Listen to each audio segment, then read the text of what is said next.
We are live. Oh, are we? We're live, pal.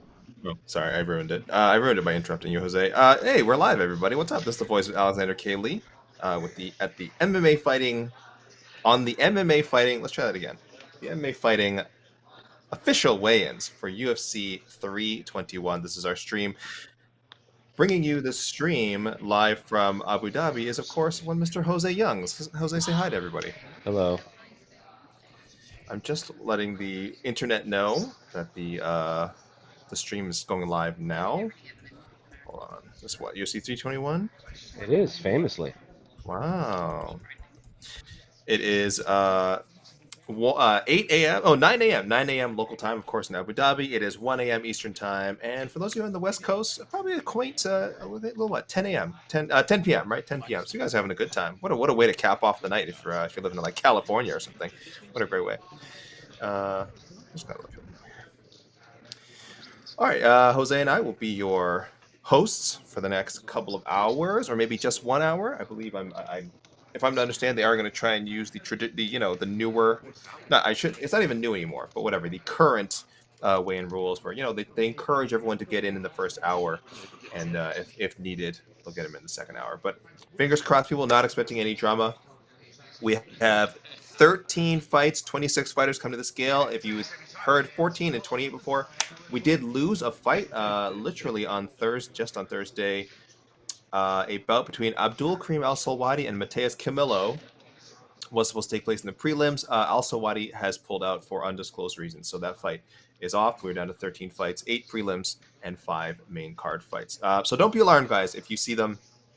If you see them at some point during the weigh-ins announce a change to the card, very likely it is just the Al Sawadi Camelo fight, letting people know that it is officially canceled. Hopefully that is the case anyway, and we don't lose anything else because just for the sake of the athletes, these guys came a long way. Some people flew a long way to get to Abu Dhabi, and it would suck real bad if they didn't get to fight. So, hoping for all the 26 fighters weighing in today that everything goes off without a hitch. Jose, are you there? I am. Oh, great, Famously. Jose.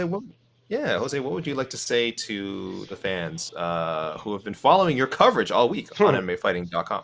I'm curious if there's a buzz backstage side because Mm-hmm. I've been to every single Abu Dhabi pay-per-view since 2019, and this feels like it has the least amount of buzz on site than any of them I've ever been to.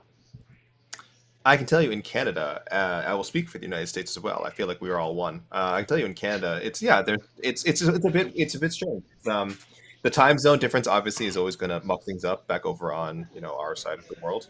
And then hold on, I got a message from. Sorry, I think we have someone helping with the phone. Sorry, guys. I'm just A trying to little figure out. behind the scenes. Yeah, no, I'm trying to figure out who. Yeah, I feel like seeing how the sausage is made. Trying to figure out who on MMA Fighting is on right now. So it is all good. But yes, as I was saying, the time zone's a bit weird. And then listen, love Tom Aspinall, Cedil Gane, Virna Jandiroba, Mackenzie Dern, Umar Nurmagomedov, Mara Batista. Your top 6 fighters on this card. Lots of stakes in these fights. So like the quality of fighters are there, the storylines are there. The heavyweight title, I mean, typically a marquee title as it has been for the UFC for many years. But if we're being honest, personality wise, all very likable people. They're not this post Conor McGregor trash talk type, right? So quick announcement off the top: we are down to 13 fights. The lightweight bout between Abdul Karim Al Salwadi and Mateus Camilo has been canceled due to personal reasons on the Al Salwadi side. They will look to rebook Camilo in short order, but down to 13 fights here at UFC 321. All right, we begin with the co-main event for the soon-to-be vacant UFC Women's Strawweight title, and we introduce the #1 strawweight contender, Pina Kakara Jandiroba.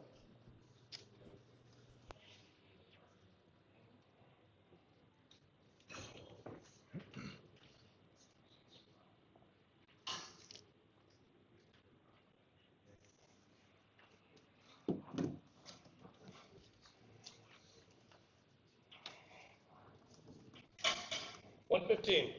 115, the official weight for Pina Jandiroba.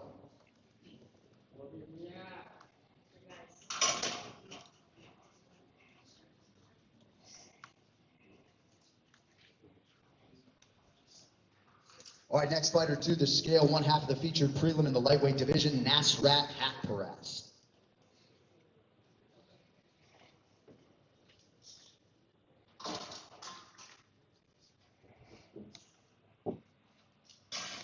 $156. 156, the official weight for Nasrat Hakparast.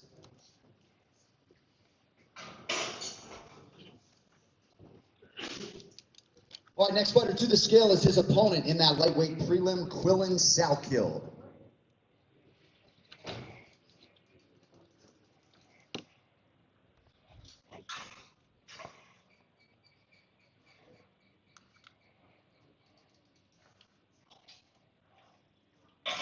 $155.5. 155.5, the official weight for Quillen Salkill.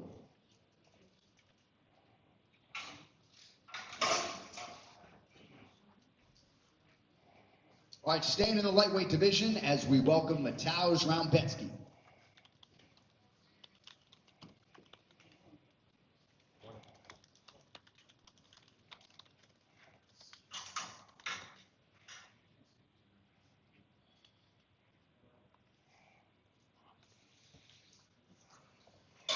$155.5. 155.5, the official weight for Mateusz Raumbetsky.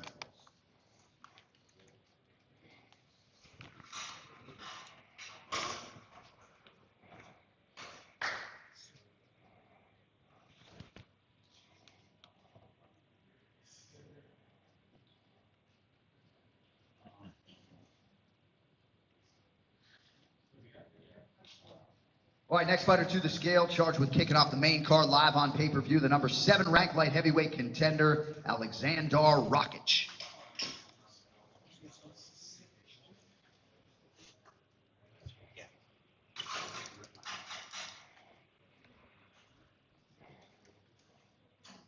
$205. 205, the official weight for Aleksandar Rakic.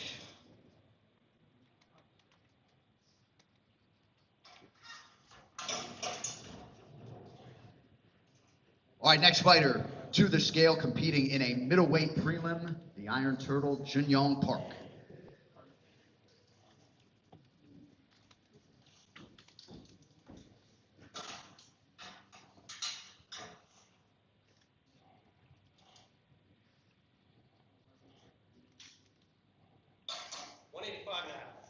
$185.5. 185.5, the official weight for Junyong Park.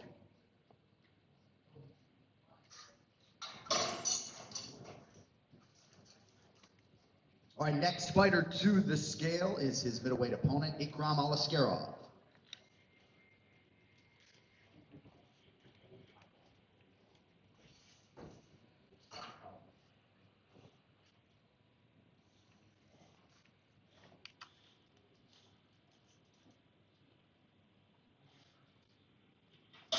$185.5. 185.5, the official weight for Ikram Alaskarov.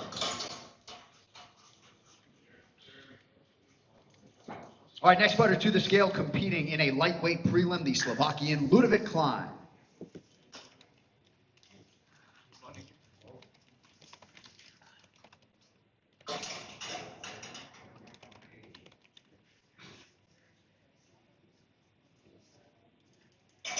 $156. 156, the official weight for Ludovic Klein.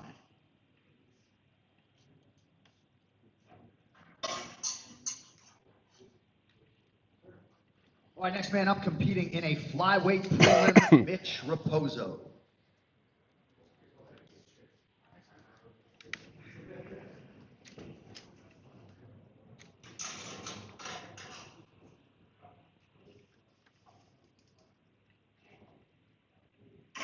$125.5. 125.5, the official weight for Mitch Raposo. All right, next man to the scale is his opponent in that flyweight prelim, Azat Maksum.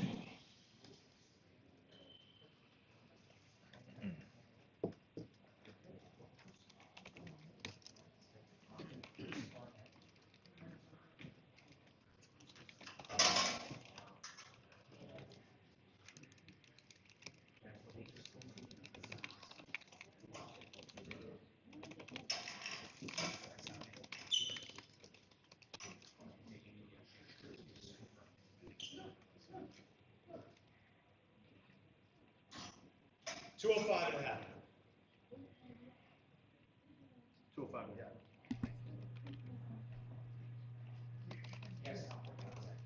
What? Oh, this is not. All right, next fighter That's to not- the scale in the featherweight division, Nathaniel Wood. I thought he said the wrong name. Okay, my mistake. Sorry about that. I thought he said as. Did he not say that was Maxim? That's not. That's Azamat Mirzakhanov. I was not even paying attention. I believe someone said the wrong name.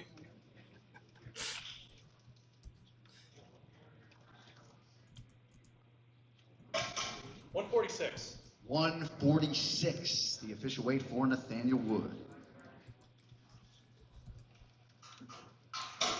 Yeah, we got some confusion there. That was Azamat Mirzakhanov, guys, not Azat Maxim. And that was just Nathaniel Wood we saw there. That's why yes, that was 205.5 for Azamat Mirzakhanov. Division, Chris Barnett. I'm not sure who made the mistake there, but that was a little confusing.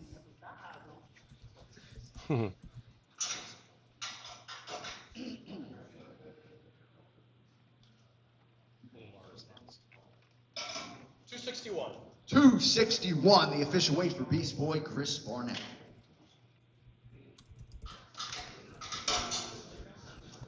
All right, next fighter to the stage is the number 2 ranked bantamweight contender, recent world title challenger Umar Nurmagomedov.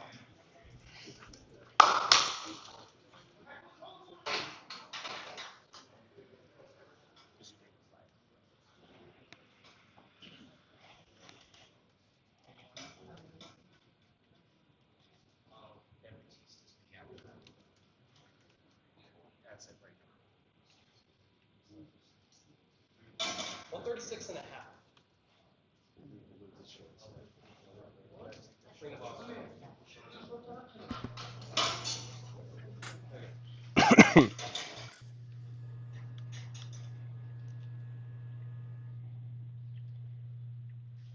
$136. 136, the official weight for Umar Nurmagomedov.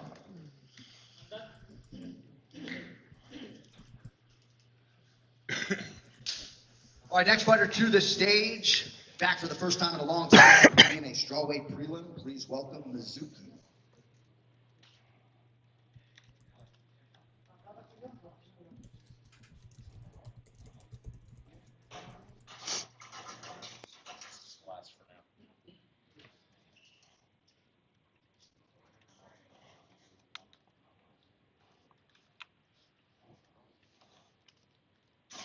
$115. 115, the official weight for Mizuki.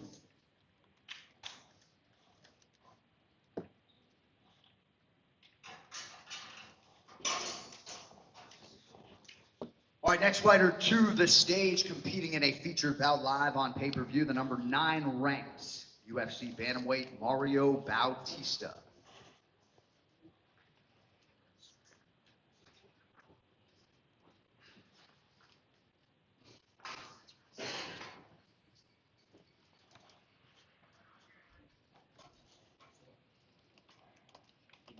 $135 and a half. 135 and a half, the official weight for Mario Bautista.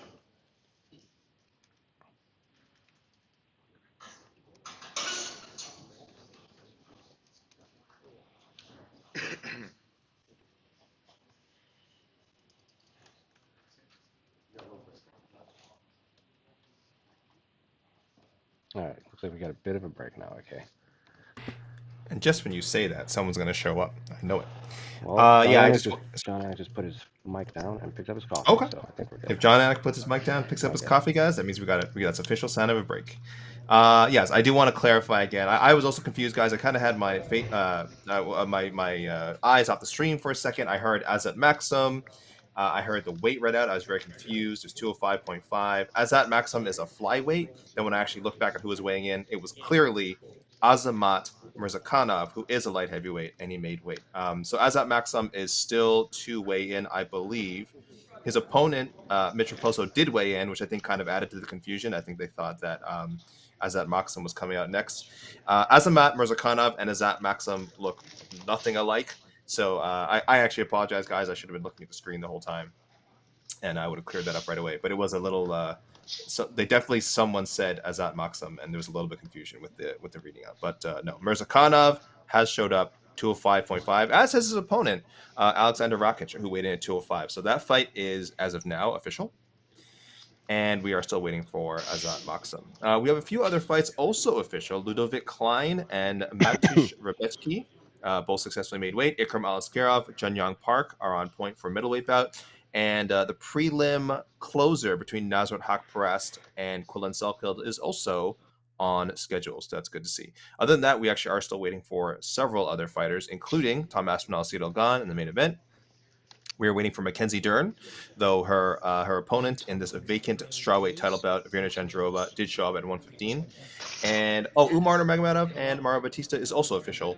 Umar at 136. Bit of an odd moment there. He was half a pound over. I'm not sure what he did to lose the pound. Was he wearing shorts? I think he took some shorts off or something. And then I don't know what happened there. And then Batista at 135.5. So that is ready to go, guys. So a few fights official. No issues so far. A little bit of a scare there with Umar. John Ray says, congratulations on the Blue Jays. Made my marriage win ALCS in 20 years. John Ray, man, that was a hell of a series. And yeah, some it was so funny. After the first two games, the Blue Jays, our fan base was like, oh, it's over. And then we had to realize, like, oh, right, the other, the Mariners fan base has also kind of been long suffering. So it was really just a battle of anxious fan bases, and Toronto survived. So great time. Seattle looks like the Mariners have had a longer rough stretch though, have they not? Well, I mean, listen, we were their brothers for a long time in not making. It's weirdly actually how the franchise has been tied together. They both were introduced in the same year into Major League Baseball. Yeah, and I think they have the 1 and 3rd longest. I mean, I know Seattle was like 21, 22 years without making the playoffs. That's the longest. It was 2001, because each year only made the playoffs once for the Mariners. Yes, and they never made it again. Yeah, Felix never made it. Yeah, which is just so sad. And Toronto had a 20-year stretch from 94 to 2014. So we are very much, trust me, we have shared a lot of the same pain. But I mean, Toronto obviously has a couple of World Series. Seattle, not yet. And it's crazy because Seattle, Jose, Alex Rodriguez, Randy Johnson, some of the names that have been there, just crazy. You said King Felix. So yes, anyway, we're very happy. Later today, I was gonna say tomorrow, really later today, we will have the game 1 of the World Series. It's popping out here, man. I'll tell you, we're definitely buzzing in Toronto for the World Series a lot more than this card. I'm torn. I have no idea who I want to win. You should. Well, you and I are best friends, so you should be rooting for Toronto. My allegiance to the Red Sox supersedes our relationship. Unrelated, quickly, is Mario was 136. Mario was 135.5. Oh, Mario. Yes. Lazy Bad saying, just wait until they sign Azat Azaman and Maksam Mirzakhanov. AK. Listen, Lazy Bad, I'm already upset with. I don't know if you guys heard this week. They got movement. Okay. I'll go on my little rant here, guys. And then I swear at some point, guys, I will talk about UFC 321 and these fights that you actually care about, as opposed to this bit of rambling here. This is a good card. I like. Umar was 136. Omar is 136. All right, next athlete to the scale, competing for the undisputed UFC strawweight championship, the number 5 ranked contender, Mackenzie Dern.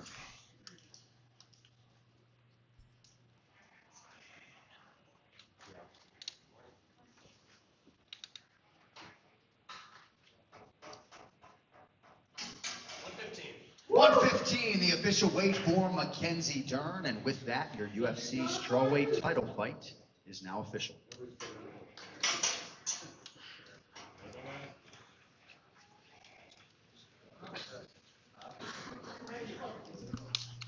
You heard the man. The fight is official. There you go.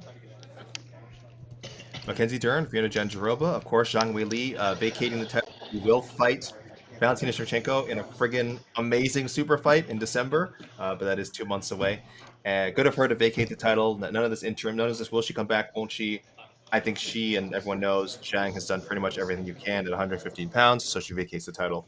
And yeah, we're going to have a new, fingers crossed, of course, barring draw, no contest, blah, blah, blah, blah. Come Sunday morning, guys, we will have a new strawweight champion, and I think that's really exciting. Of course, Virna on a hell of a hot streak. I think wasn't Mackenzie her last loss? Let me see. She hasn't lost since she lost to Mackenzie. She's lost after that. Did she lose to Carla? Or did I mix? Flip She lost those? to Amanda Hebus. She Yeah. lost to Amanda. My apologies, guys. She lost to Amanda Hebus, and then now has rattled off 5 straight wins, including a big win over Yan Xiaonan this past April. So great stuff from Virna. Mackenzie Dern, you know, the results a little bit more mixed, but hey, 2 straight wins, avenged a loss to Amanda Hebus. That was a big one. And has kind of been hovering around the top 8, top 10 for a few years. Of course, one of the more popular fighters. She's very well known. A lot of hype from her grappling days. Has kind of been, you know, She was pushed towards the She was title for the 115 longest on the time. dot, right? Mackenzie Dern was 115 on the dot, correct. So, yes, not a surprise at all that the timing has worked out with the belt on the line. Virna was a shoe-in. I mean, Virna had to be one half of the vacant title bout. And Mackenzie Dern slips in the other side. And this is a rematch. Mackenzie did win the first fight. Kind of an interesting encounter. It was a while ago. I think we're talking, 5 years ago? How different are the fighters now? I mean, I think they're both improved. The fight could be similar. I mean, there was quite a bit of striking in that first fight. Will this one be more grappling oriented? I don't know. These things tend to cancel each other out. But I would love it if Yeah, we got but to the see. first fight was like all standing. Yeah, I mean, listen, the grappling is going to neutralize each other. Mackenzie is not a great wrestler. Vieira's a little bit better, I feel like, at taking people down, but Mackenzie has pretty solid takedown defense and also has no fear of being taken down. Also, So, the first time they fought, she was her first time with Jason Perillo, and she didn't have a full camp with him either. And she broke her Mackenzie, nose. And she broke her nose Mackenzie Dern. very early in the fight. Yeah. Yes, yes. She that's been mentioned many times that yes, she had a broken nose, but and she won the fight, and Mackenzie Dern won the fight. So I don't know if you guys expect this one to go differently. I hope there's more exchanges on the ground because again, these are 2 of the best ground fighters in the world. But we, as we often see in these kind of situations, guys, when the grappling cancels each other out, it's boxing and kickboxing time, and this time for 5 rounds. You know, Mackenzie won 5 rounds. Won a 3-round fight the first time around. This time they will have 5 rounds to work with a title on the line. So exciting stuff. Let me see here. I just want to make any weigh-in notes I have for you guys. Standing right behind the curtain. Walter Walker. So we got 1 heavyweight showing up. That is good to see. We had Chris Barnett already show up. We are waiting, of course, on the headliners, Tom Aspinall and Cielo Gane. Other heavyweights, Louis Sutherland, Walter Walker's opponent, and Hamdi Abdel Wahab. And, and Alexander Volkov, Johnson Almeida. 15 ranked heavyweight in the world, the clean monster, Walter Walker.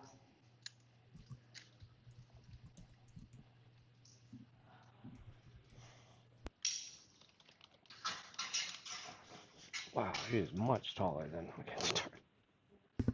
It's a giant man.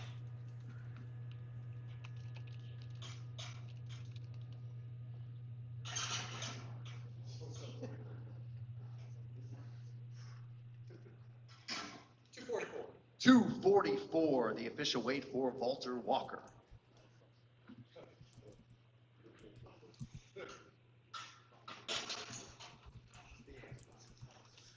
Walter Walker, that's great prop. Got the foot around his neck. Will he take another foot home in Abu Dhabi? Maybe if we 4 straight heel hook victories. I don't know. Listen, stranger things have happened. I'd be shocked. I wonder. I mean, I think that has to be a record, not just in the UFC and all of MMA. I wonder how many fighters have recorded 4 straight heel hooks, much less 3. I feel like 3 has to be a record. I don't know. I'm sure if we go to the earlier days of, not just the earlier days, the boom period of MMA in like the 90s, someone randomly got like 4 or 5 heel hooks in a row. Maybe that would be one of the questions. Have you ever done the main card? Was it main card minute? Main event minute? No. The trivia game? Is this a cool club that I'm not a part of? I guess not. I think Jed and Mike did one. I just did one yesterday against. I can't say spoilers. I feel I don't experience FOMO often, but I did Evan McLean proud. Jose, I'm just sending you a little spelling correction in our chat. I don't know if you can fix it now, but it doesn't matter. I will send it to you. If you can fix it, you can fix it. If you can't, that's annoying. Don't worry about it. Literally right when I posted it. See, how about that timing? Delete it from our Instagram, our Facebook. All of them or just one of them? Both of them. You said 3 things. Facebook and Twitter. Okay. Guys, this is how it is. MMAfighting.com. We grip it and we rip it. I mean, this is just this is how it is all the time. I can't change it. Oh yes, I can. All right, everyone. As I was saying before, I almost forgot Jelton Almeida and Alexander Volkov. I mean, I keep touting Jelton Almeida as the next, heavyweight champion, and then I don't even mention him when I'm talking about a card with 4 heavyweight fights. We had quite a few of these. I feel like we had a bit of a slump in 2024. I feel like this year, man, we've had quite a few because what's the other card? The card in Rio, we were supposed to have 3 heavyweight fights. I think we lost. I feel like we lost a heavyweight from that card or got moved. Rio? That was the Walter Walker and Mo Usman, is it not? That's what I thought. Was that not on this card? Am I That- crazy, or was that another that- card that it was supposed no, to? that was Yes, supposed yes, to be that's Rio. right. Yes. Well, at least they got a quick turnaround for Walter Walker, who again, people just weighed in. We've had 2 out of 8 heavyweights weigh in. Chris Barnett at an impressive 261. Beast Boy coming in hot. But we are still waiting on Tom Aspinall, Ciryl Gane, Alexander Volkov, Jelton Almeida, and a few other names, guys. I will see. Please. We'll get a graphic up soon. I'm gonna wait, guys, because I feel like within the next couple of minutes we'll get someone coming in. That's my hope anyway. Let's see what people are saying in the chat. I saw some comments I wanted to address. Sorry, guys. A lot of questions about Jose. No, they're just asking. Someone said, "Did you break Bronstetter's high score on prop quiz?" No, I came close though because I could have though.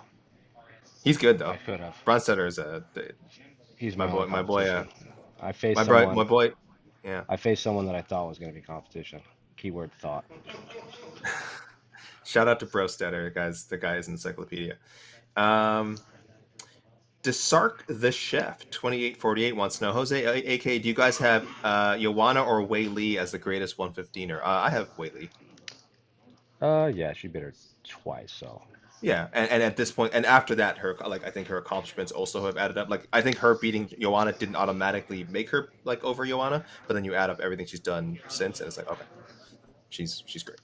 But it's very close. I mean, Joanna, I hope remains one of those fighters we're still talking about 10 years from now, Is 20 years from now. Azamat weighed in, right? Okay. Azamat weighed in, yes, the light heavyweight, yes.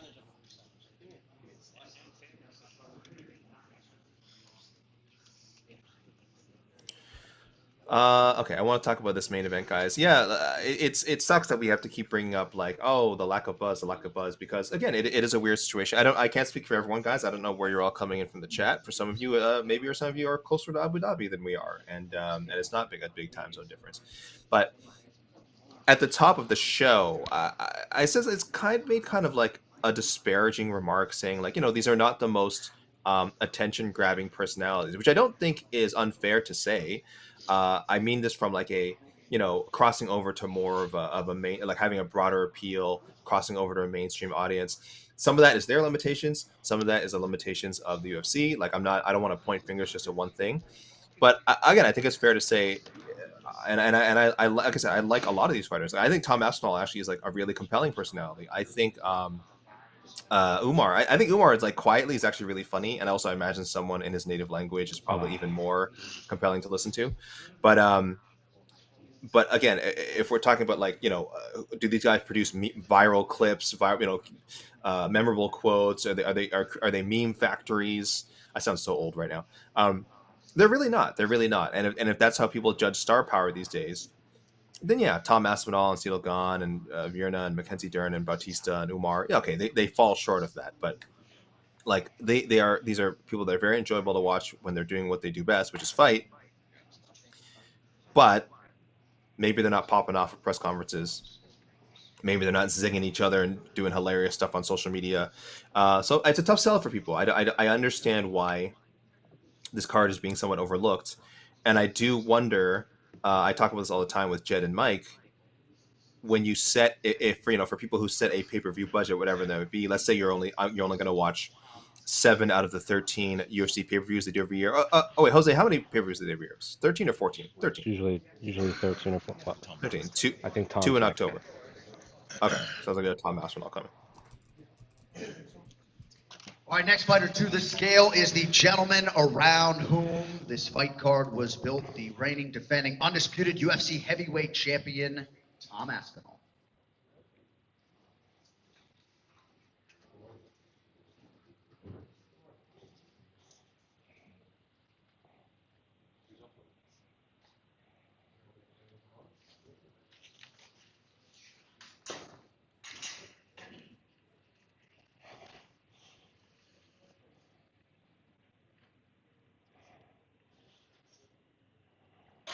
255. 255, the official weight for the champ, Tom Aspinall.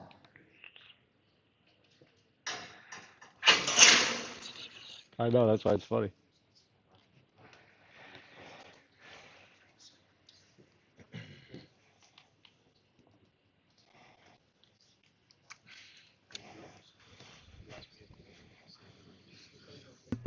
Okay. I threw up a poll. This is a question I was trying to get at, and I was stumbling over how to phrase it.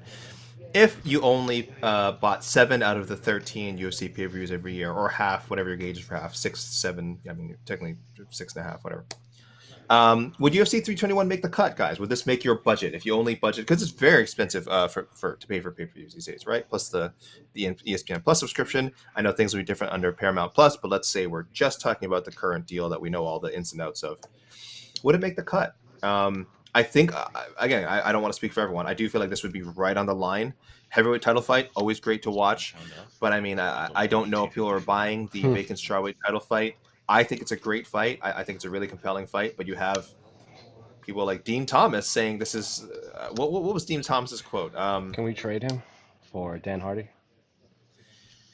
I wish. Dan always did great work. Dean Thomas called the title bout insignificant. He called the title insignificant. Now, let me say this.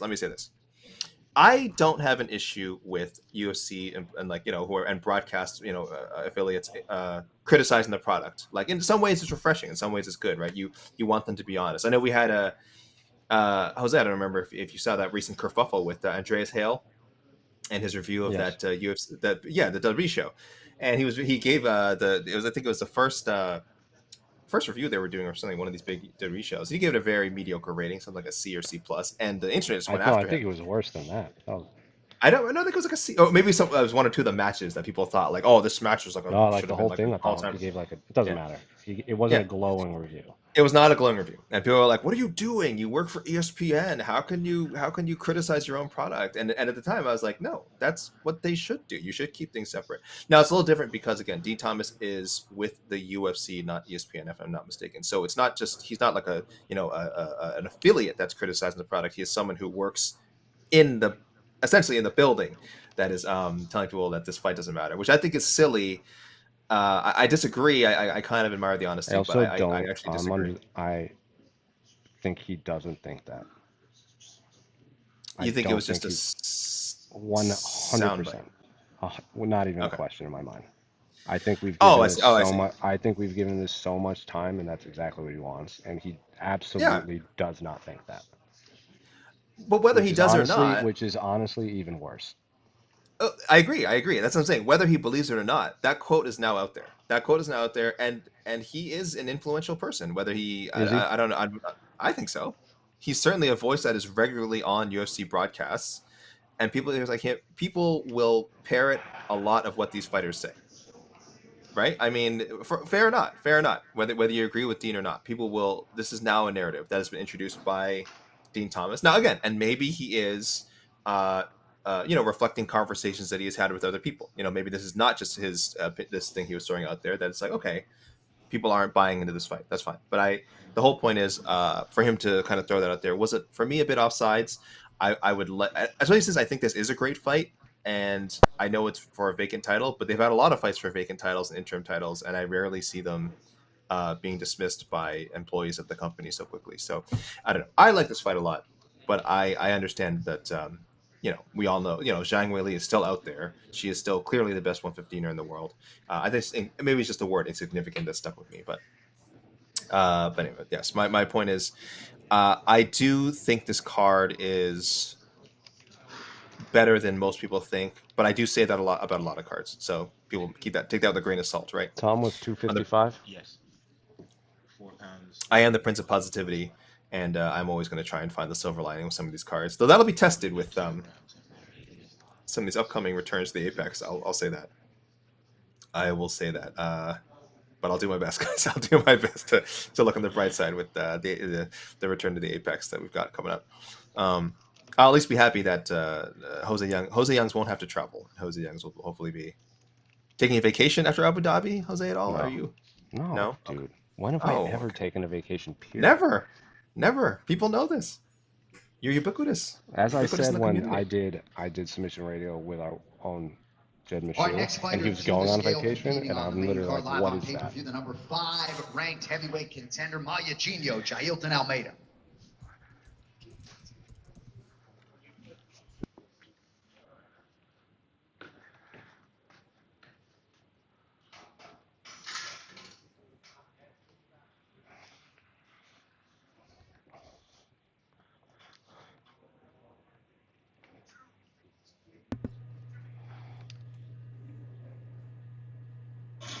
$237. 237, the official weight for Jailton Almeida.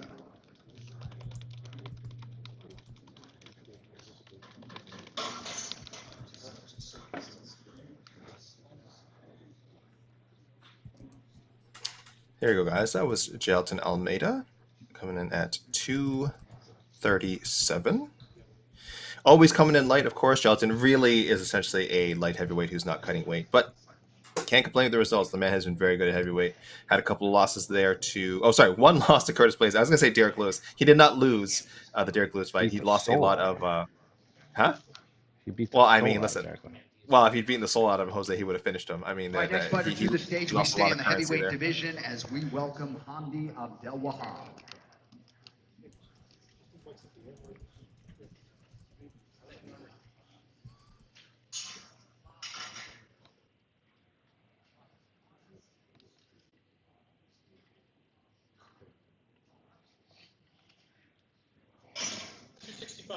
$265. 265, the official weight for Hamdi Abdelwahab.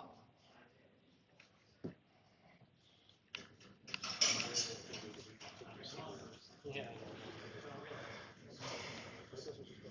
265, just a shade under the non-title limit for Hamdi Abdelwahab. Chris Barnett, his opponent, came in earlier at 261. So this is a big boy battle, guys, and not tall guys. Like these are. Chris Barnett, I think, is one of the shortest guys currently in the UFC's heavyweight division. Chris Barnett is 5'9", shorter than most of the lightweights and welterweights. I'm taller than him.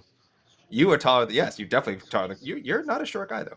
You're definitely taller than Chris Barnett. Hamdi is Hamdi's at least 6'2". Sorry, he's a stout fellow. He's a stout fellow. But yeah, neither guy a towering heavyweight, I would say. So just man, they're just packing a lot of beef on those bills, if you know what I'm saying. I don't know what I'm saying anymore. What are you so guys, I'm not sure. I think we need to throw up a graphic soon so I can gather my thoughts. Let me shoot something over to you, Jose. Because we are only waiting now on about 5 or 6 people, if I'm not mistaken, out of 26. So we have ran through the majority of the card. We have 1 title fight set. We're still waiting on Cito Gane, but Vierna and Mackenzie Dern have shown up. No, hold on, I can't send them.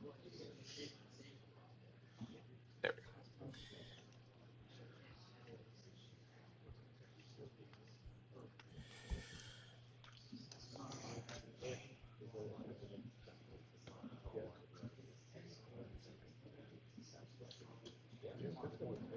All right, next fighter to the scale, the number 2 ranked heavyweight contender, Alexander Drago Volkov.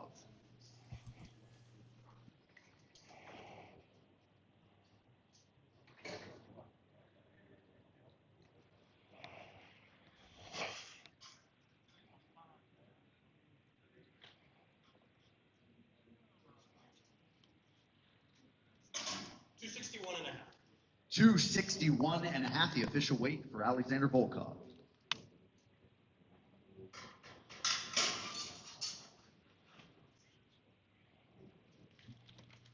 Now this is a big fella. Alexander Volkov listed at 6'7". This guy's an NBA wing, man. This guy is legitimate size at this small forward position. 261.5.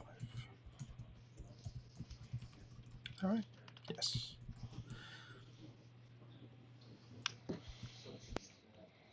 So keep telling me about these vacations that you speak of, AK.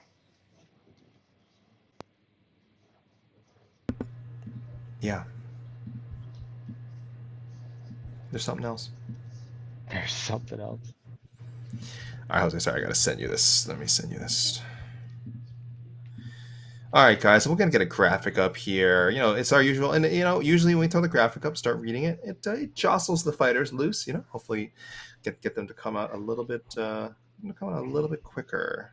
Not that we're in a rush, guys. Not that we're not enjoying spending time with you, but it is like I think for a lot of you, it is very late. I'm sure you would love to be somewhere else, maybe with your head on a pillow, rather than hanging out with us, watching the official weigh-ins for UFC 321. But we greatly appreciate everyone tuning in, There you go. especially for cards like this. Boom. There you go. It's on screen, guys. I will start reading things out in a moment. Just want to see if there's any. Look at your comments here. Bivov, Volkov's one of those guys who I'm just waiting to have a breakthrough performance. He's so talented, but always falls in the last hurdle. Bivov, I don't know how much more breaking through the guy can do. He's well into his career. 40, almost 50. Excuse me. This will be his 50th pro fight. Had a lot of fights for belts. Huh? Didn't he have a former Bellator champion? He's a former Bellator champion. He was an M1, big name in N1. Like, he's been fighting at a high level for a long time. He turned 36. Happy birthday, Alexander Volkov. He turned 36 as now, when the clock turned to midnight, I guess, is October 24th. So, happy birthday to you. Did you say happy birthday to Alexander Volkov when you got on the scale, Jose? Say it again? It's Alexander Volkov's birthday. Did you say that to him when he stepped on the scale? You missed Volkov? Jailton. Volkov's birthday is today. He looked at you and he at the empty chair and was like this. Where's this Brit? That's what he. Who told you that? Andy Aspinall. He said, getting heavier. I was like, just been on a fucking crazy diet. What are you doing? Did you have a panic attack? Oh, no, it's good. You guys can't tell, Jose is talking to Oscar Willis. Volkov turned 37 today, excuse me, guys. 37 years young. But yes, breakthrough. I mean, the guy's had his breakthrough. He's been a high-level heavyweight for a long time. I think you're asking what you mean is just like, will he break through into an actual title fight? He was close, man. I mean, he shouldn't have lost that Gane fight. I'm not saying he dominated that fight, but I really feel confident that Volkov going to think about that for Volkov's favor. A long time. Yes, now I'm going to have to go back to the 3 egg whites and a chicken breast today. Jose, can you mute your mic for a second? We can just hear you. We can hear all your wonderful conversation with Oscar, but have no context for it. Be right back anyway. Thank you, Jose. Sorry, guys. Jose and Oscar are always having a good time. If you guys have never hung out with Oscar Willis, the guy's a character. Man, he's a character. One of the great characters in MMA media, and a very good fighter, a very good amateur fighter. What he won, I know he's won an amateur bout, and I believe he won a boxing match. Didn't he beat up Ben Davis or something? So don't mess with Oscar either. Nice guy, but don't mess with him. I'm just saying about Volkov. He's broken through. Will he ever break through to that next level? It's hard to say, and it's hard to say he hasn't already had a lot of success, right? He's a top 5 heavyweight in the world. You know, he shouldn't have lost that Gane fight. That was bullcrap. I mean, but it's going to be a tough sell for him to rematch Aspinall anyway. But hey, if he knocks out Jelton Almeida, if he wins a dominant decision over Jelton Almeida, I think it's hard to deny him, because Aspinall, someone else was asking in the chat earlier, how busy do you expect Aspinall to be in 2026? I would hope at least 3 title defensives, because I think that's the schedule he wanted to keep, guys. But this is not a secret. Clearly, the UFC, they were holding out hope that he could match up with John Jones. Because if that wasn't the case, he would have defended his title. Talking about Aspinall, would have defended the title way earlier this year. And of course, he wanted the John Jones fight as well. Like he was saying all the right things in interviews, as far as, I'm open to fighting anyone. But people kept asking about John Jones. Like, don't blame Tom Aspinall, guys. It's us in the media who kept literally asking about John Jones in every interview. So he was happy to talk about it, but I guarantee you, if he was happy also to not be asked about it, which rarely happened. So I think he will stay active. I believe he will, if he beats Ciryl Gane, not a guarantee. If he beats Ciryl Gane, I think Tom Aspinall will aim to defend his title 3 times in 2026. But this is a big but, guys. That UFC White House card is going to screw up a lot of scheduling. It's going to screw up a lot of scheduling, because they are definitely going to try and load up that card with stars. The good thing is, I would think they wouldn't have more than, I would hope they would stick with the regular plan of not having more than 2 title fights. If you guys have ever watched... Hello? Yeah. if Connor headlines, can you put any other titles on there? Because you can't have belts under him. You can. Maybe. They would. He's the one guy. Didn't they do that with Yeah, but one of the he was Poirier fights? No, he was originally he headlined against Nate over the title, but that was original title fight that they just kept. Correct. Him That's in the right. main event. That's right. But like, that's right. I guess it would make it. I guess in the past they wouldn't because they wouldn't want to pay champions like all those pay-per-view points that Connor would bring in. But now that there's no pay-per-views, it kind of does shake everything up. Wow. Yeah. Wow. Even Connor, you're right, has not been the beneficiary of like getting to go over it. But I think in this case they would. Not that it matters because I'm very confident Connor will not be showing up at the White House. I have picked Connor not to fight for the last 3 years. I mean, we do a little. Conference? He's been saved. Oh wow, he's been saved. That's great. He's been every year. Mike and I do true or falses every year on our podcast, and every year there's always how many fights will John Jones and Conor McGregor, how many fights will Conor McGregor, blah blah, over under, or sorry, over unders too, over under how many fights, blah blah. I've gone under every time. I've just said he's just not going to fight, and if you'd said that the last 3 years, you would have been correct every time. 4 years now, I think you would have been correct every time. So will he be at the White House? I don't think so. I do not think this man is fighting in MMA again. I'm not even confident he's going to fight in bare knuckle ever again. The guy's a mess. So yes, as I was saying though, they are going to try and stack the card. Hopefully with not with more than 2 title fights. Anyone who's ever watched any event with more than 2 title fights, guys, it's really hard to pull off. Jose, do you have a better memory than me? Jose, what's the last event? Do you ever remember an event with 3 title fights that actually like 217? 217. UFC 270. That was GSP, Bisping, Rose, Joanna, and Cody TJ. So it was 3 title changes, all knockouts. Oh, that was crazy. But that's so. But you know what? That's so rare. Like I'm glad you brought that up. Like that is the exception that proves the rule. Because I've seen several events that like they try. Not the UFC. The UFC obviously mostly tries to keep it to 2. But I remember I think Strikeforce did it before. I think PFL's tried to do it. Oh, PFL's definitely tried to do it. PFL definitely. It's like they have the season finale. Where they have the season finales. Yeah, it's every year. There's like 13 title fights or something. It is. It is brutal. Like it is brutal, guys. Like unless you go with like have at 217 where the fights eventually at least end up getting finished. Man, it can be a drag. It can be such a drag. So I hope they don't try to do that for the White House event. I don't think they will. I think they'll have enough, like at least sort of star power that they might only need 1 title fight, right? Depending who they can get on there. So,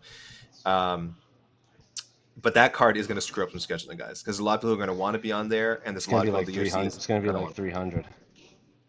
Yeah, but did you feel like 300 messed up the schedule kind of around it, like the 3 months before, 3 months after? Kind of like I feel like it messed up a bit of the.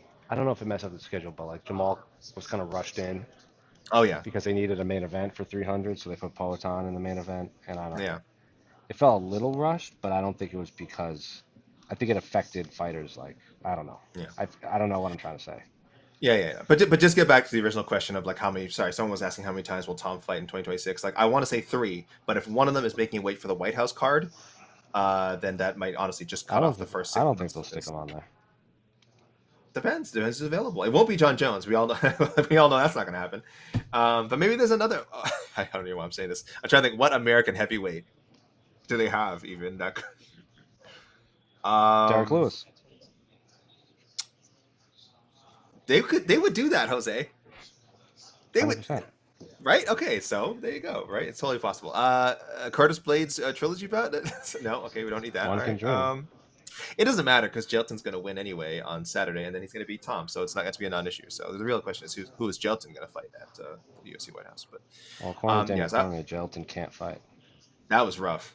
Well, and you, crazy. By the way. According to Daniel Cormier and Jose Youngs, I would say. What did I say? I will never forget. People. No, I said I wasn't sold on it yet. I will never forget Jose Youngs. And being incorrect in the end, by the way, sort of. Sure. Before what I've been wrong about.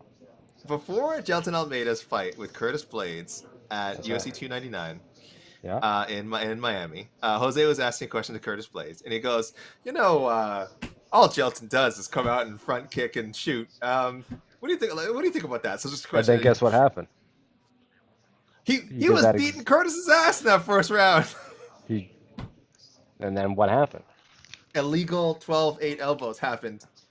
Jose, illegal elbows. All right, those are illegal sure. elbows. Anyway, Jose, Well, completely see, unprofessional. I am a journalist first, so I don't have I don't have favorite fighters. Wow, I couldn't tell from that question. I'll tell you that much. Now, That was if you go back and rewatch that media day, it was worded. So Jailton does this thing where he does a front kick, blast double leg takedown. Is that all he does? Is it that straightforward? And Curtis Blades gave a very good answer. That's way worse than how I put it. I was trying to defend you. I was teeing up Curtis, man. That is, and listen, and Curtis won. Curtis won. Yes, but that was you and I have. I feel like since that day, there's been a rift between us. I really feel. Yeah. Well, you guys were also really on. Was it Alexander Romanov for a while? I remember, Jed was like, I'm just gonna rank him in the top 5 right now. I'm like, you're crazy. And he did, I believe. I believe he did actually have him in our top 5 at some point in our former rankings. colleague Sean Al-Shadi was like really high on Jake Matthews for like a month. Oh, so was Jed. No, Jed did both of them. Those guys are nuts. They went nuts. Yeah, they put him. One of them put him in like the top 7 or 8 or something. It was crazy. I was like, guys, I've seen Jake Matthews a lot, and I like Jake Matthews, but you guys are going nuts. Like, it was after the Jafel Filio fight where he just like styled on. Jafel Filio. I'm sorry. Paulo. No. It was. Oh my gosh, what's good? Yes, Andre Fialho. I'm sorry, Andre Fialho. Jafel Filio is a flyweight. Andre Fialho, he styled on him. So it was an amazing performance, and it really was. Like I do remember thinking like, wow, like Jake really put it together. Yeah, but then you had to like look at it in context where Fialho had like it was like his 3rd fight in 5 months. It was, and the guys he beat were not good. Yes, and it didn't age well. He went on to lose several more fights after the Jake Matthews fight. That's what I was saying. Yeah. Yes. Well, Jose, I remember you're a big Mitch Raposo guy, and I am. Who else? Yeah, Daniel Lacerda. I mean, you said he was going to be good. Yep. Gabe Rudiger. Yeah, you were big like, Gabe Rudiger is going to like dominate the UFC, and I'm like, boy, these are some questionable. I think Estela Nunez. I think you were big on Estela Nunez. Yep, that's exactly what I said. Huge misses, huge whiffs on your part, by the way. I hate to call you out on it, but huge.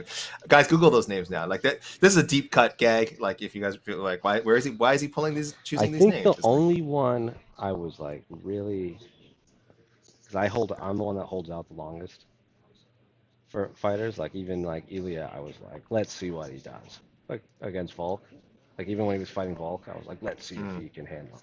I think I picked Josh Emmett to beat him honestly too.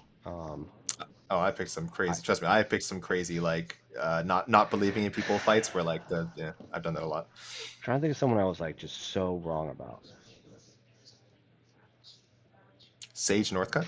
No. No. Paige Van Zandt? No. I thought, what's his name? Justin Scoggins is going to be really good. He did look like I thought a lot of issues. I don't know if he was going to beat DJ, but I thought he'd fight for the title. Yeah. A lot of issues with weight. Such a super talented guy. Super talented, but boy, could not get that weight down. Could not get that. That's always tough to watch. I don't know you to make a lot of forecasts. I don't go out on them. You're a fan of things. I also don't like picking fighters. Yeah, I know that. You don't like picking fights either. I know you don't like picking fights either. It's not your thing. Yeah, listen, it's not for everybody. I don't like fights. I don't like making rankings. I don't like doing any of that. You just like having fun. You just like enjoying. I just like having a silly goose time. The business. You're like having a good time. All right, guys. I should do a rundown. Sorry, I said I was going to do a rundown. We put the graphic up. I didn't actually read it. I apologize. All right, everyone. Pretenders music playing. Cue up. No, cue up some. Louis the 14th, Finding Out True Love Is Blind, if you guys remember that song. No. Don't ask me why You're very that strange. came up. Do you know that song, Jose? Of course, and you're very strange. Do you know how I know you know that song? Why? Because you played MVP Baseball 2005. That's right. Of course, it's the greatest sports game of all time. Don't get random anecdote. I know, guys. I do the random anecdote, Jose. I was at some point I was doing training for some sort of job I didn't end up taking. A long time ago, probably after college or something, some sort of door-to-door sales job thing. And I remember we were talking to some potential customer. We were at their door, blah, blah, talking to them. And I could see on their screen they were playing some game. And this was in like 2009. So this wasn't not in 2005. Anyway, and I see on the screen, I see he's playing that game. And before we leave, I just nod. I go to the guy like, MVP baseball 2005, and he's like, it's the best, and I'm like, yeah, it is. Very weird very weird shared experience. Want to hear a fun story? Want to hear a fun fact about that game? Yes. It is the first, I think it's the first North American sports video game where you could field a starting lineup of all present day managers / head coaches at 1 year. I'm confused. Explain. So like Mike Matheny was the head coach of the Cardinals, but he was also in MLB Baseball 2005. Dave Roberts was in MVP Baseball 2005. Rocco Baldelli was in MVP Baseball 2005. Gabe Oh, you're Kapler saying was right now? You're saying if you loaded up MVP Baseball 2005 right now? Yeah, you can make a starting nine of all present day managers. Brother, that is very random. You're welcome. Oh, was Kurt Suzuki in that game? Because he just got a job, right? See the Angels manager? That's crazy. Yeah. That's so crazy. Good for him. I always like Kurt. He's all right. I always like Kurt. Okay. Sorry, guys. I apologize. The rain dance. Oh, actually, no. Let me see. Sorry, I'm going to delay it again. Let me see. People are putting in their picks, and I like some of these. Lazy Bed saying Brian Bowles. Dude, I know he only won the title because not won the title. He won it from Faber, right? No, or he defended against Faber? Miguel Torres. He beat Miguel. Oh, that was legit. And then he fought Faber, and Faber had like a broken hand or something. Oh no, he lost to Faber. What happened? He beat Miguel Torres. Isn't he? There was some fight with a broken. Oh, maybe. Oh, he's the one who broke. I'm sorry. He lost to Dominic Cruz in his very first title defense because he broke his hand and couldn't continue. And then didn't Faber beat him in? Faber did San beat him Jose? Later. Correct. Yep. And that Shogun Hendo fight. Yeah. Then George Roop. And then UFC 160. UFC 160. Yeah. Oh man! And people thought I was not going to do well in main card minute. Come on. No one would say that. Who thought you weren't going to do well in main card minute? There's not a single person. Who? There's not a single person who said that. There's not a single person. Everyone knew you do well. Yeah, Brian Bowles. Someone said Brandon Thatch. Obviously, Brandon Thatch, guys. We all remember. Headlined a card against Benson Henderson, and and I think I probably did. Yes, and I'm pretty sure Brandon Thatch was actually favored in that fight. I think Benson took that fight on short notice too. And Thatch was gigantic.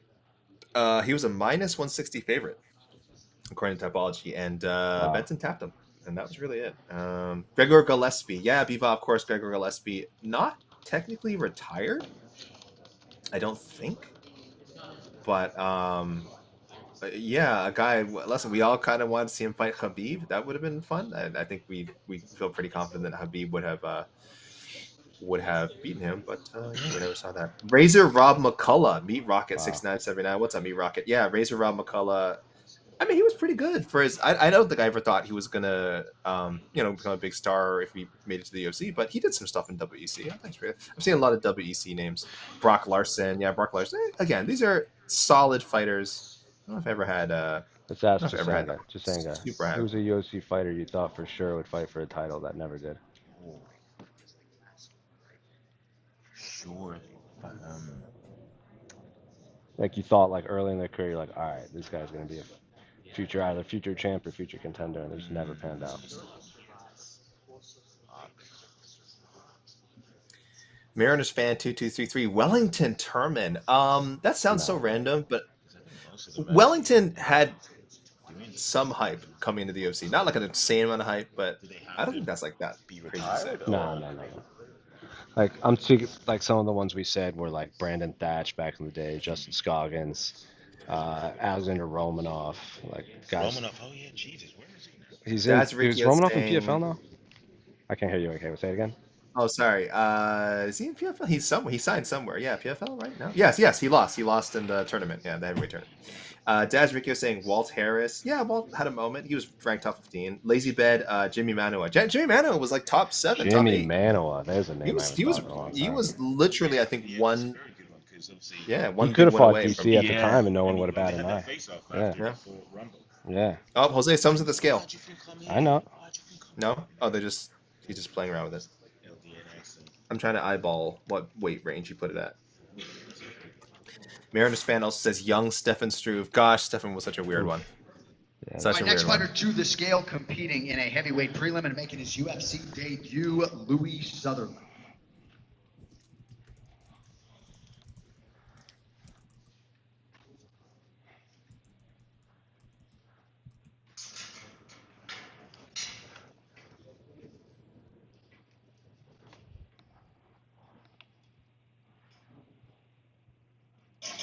$64.5. 264 and a half, the Wowzers. official weight That for is a big Louis boy. Sutherland.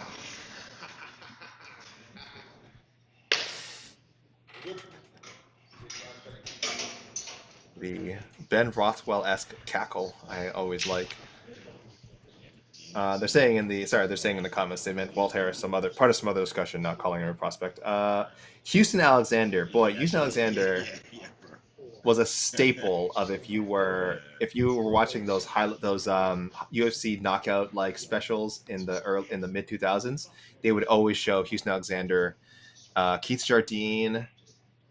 What was the other one? The Keith Jardine was so vicious. Gosh, who am I forgetting? Oh, Sakara. And then they also would always show the James Irvin knocking him out in 8 seconds. That was just like on repeat for the longest. If you were coming up to him as a fan during that time, you had Houston Alexander Keith Jardine choking sticks Keith out. Jardine. Yeah, the choke knockout, and then and the James Irvin Superman punch just burned in your brain. You guys know what I'm The talking about. Dean of Mean. The Dean of Mean, and recent film director. Directed his first film Vanderlei never fought for a title. after being in many movies and Pride TV champion, I productions. guess. Here, You guys I'll have ask seen AK, what do you think about, so Senga makes a good point. What about a guy like Vanderlei, who never fought for a UFC title? Did he fight for one back in the day against Vitor, though? Like in the dark era? I don't know if that was for a title. I don't know if Yeah, that's for a when it title. starts in I 17 agree. seconds. Yeah, Or No, was like he did. 1,000 punches? He did fight Tito for the UFC light Yeah, he heavyweight title. fought, he fought Tito. He did fight Tito for sure. Yeah. I suppose Oh, what about like Uriah Hall? That's that's perhaps the best there was a one. moment in time everyone thought he would be a future champion. Those knockouts. Still see I mean, he beat Musasi the first Oh, time. yeah. when he was like trying to breathe. Yeah. Anyway, I was shouting out Keith Jardine. The guy's been in so many things. The most random thing I saw him in was when I saw him in like Inherent Vice. Yeah. That Paul Thomas Anderson. That was so weird. I was like, and a pretty big role too. Like it wasn't like a lot going on there.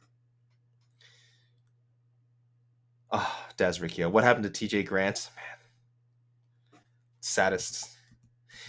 I have another story for you guys. TJ Grant was one of the first fighters I ever got to ask a question to. This was not as a media member. This was some fan expo in Winnipeg. I think it was Winnipeg or Calgary. I apologize, guys, for not remembering. I remember I had in my mind the idea of I might want to work in the media someday, so I thought it'd be fun to go. And I knew there was a Q&A. It was neat. TJ Grant was there, as was Sarah Kaufman. Check the tapes. Check the tape. I think Sarah Kaufman was first, so I got to ask her a question first, and then TJ Grant was the next fighter. And I actually asked TJ, I'll never forget this. I actually asked him, are you worried? Because I think Anthony Pettis had just gotten back in the win column or was on a streak or something after that disappointing debut, and had been talking about wanting to fight for the lightweight title. And I remember asking him, are you worried that they're going to replace you with Anthony Pettis in this upcoming title fight? Because TJ Grant UFC was supposed to fight Benson. What's the? So yeah, that's right. His last fight ever, as it turned to be his last fight ever. Because yes, he eventually had issues with concussions, and he was replaced by Anthony Pettis, who then submitted Benson Henderson. So yes, I don't know. I felt as my wife would say, I don't know if I had the goat mouth and I put the hex on TJ Grant by accident. But yes, I asked if he was scared Anthony Pettis would replace him, and he actually did someday. So that was a terrible thing for me to do. And then I asked Sarah Kaufman about if you guys remember her fight with Ronda Rousey in Strikeforce. They had them wear these latex suits for this promo, which I thought was hilarious because I was like, well, they would never make the men do that. And I asked Sarah, like, do you remember filming that? And what the hell happened to those suits? And she told me that those suits were purchased from a sex shop. So there you go. And I don't think I think she may have kept it, and then I later lost it because I remember I got to talk to her years later. I do not think she has that thing anymore. And who filmed that video? Jose, do you remember that promo? Oh, Jose might not be there anymore. Okay. Anyway, guys, I'll take a guess. Take a guess which prominent combat sports videographer filmed that first that Strikeforce promo between Ronda Rousey and Sarah Kaufman. It is not a big mystery, guys. It is not a big mystery. And I'm pretty sure, I believe his incredible wife was also on hand to take photographs, but I can't confirm that. I actually don't remember. While you guys try and figure that out. Lazy Bed, that's right. Our own E. Casey Leiden filmed that video. Or at least helped. I don't know if he was the lead, like lead camera or lead director on it. I know he was involved in the production of that video. Casey, if I'm wrong and you're out there, because I know you're up at 11 a.m. Pacific time watching this, please correct me. But I believe he said he was very involved in the production of that promo. You guys can find it. I'm pretty sure on YouTube. It is so crazy. It's like really well done, but also like, wow, what a unique way to promote this fight, and certainly something. I'm back. Oh, I was just telling them. Do you remember who filmed? I was talking about the Sarah Kaufman Ronda Rousey Strikeforce promo. Do you remember who filmed that, Jose? Is that the promo? Is that Esther and Casey? It was our dear Casey. I believe Esther was involved as well. I know Casey was. I think manning. I don't remember if he was the lead. I know Casey was on it. I just don't remember if he was the lead, like director or whatever. Anyway. Me Rocket, Tate Fletcher's everywhere. Yeah, Tate Fletcher's, you see his face all the time on movies and TV shows. Bivot, thank you for bringing up Sokoju. I don't know how we couldn't bring up Sokoju. Wow. That is one of the Sokoju. Sokoju. I mean, this is one of those ones where, like, again, this is getting lost to time. People do not understand how insane it was when he beat Little Nog, and then Arona back to back. Little Nog in 23 seconds. This was his fourth. This was Sokoju's fourth pro bout. Smoked Little Nog. 23 seconds. And then he fought and lost to Machida in the UFC. He did, right? And it was not close. And I remember, I'm nearly certain Sokoju was favored in that fight as well with Machida, because there was so much hype coming out of his pride. Arona and Little Nog back to back then. Those were two crazy names to collect again, and he knocked them out in a combined less than 2.5 minutes. Okay, so insane. He was it looks like it was a pickup with Machida, but there was a lot of hype around Sokoju. And listen, hard-hitting guy, explosive power, obviously just not a great all-around mixed martial artist, and never really came close to contention. But they didn't have rankings back then. I don't even know what they would have ranked him. Oh man, Sokoju. You guys got me talking about Sokoju at 2 a.m. Eastern time. I love it.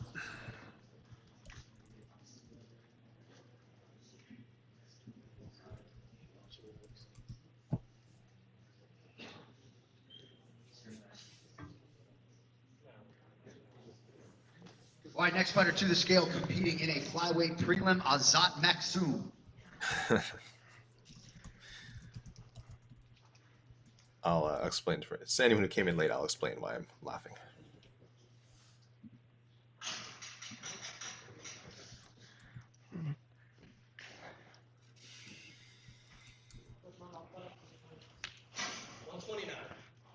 $129 for Azat Maksum, 3 pounds over the flyweight limit.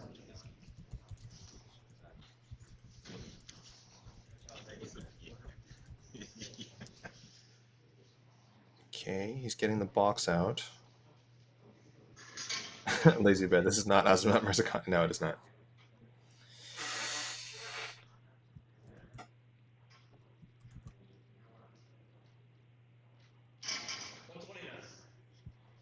$129, the official weight for Azat Maksum.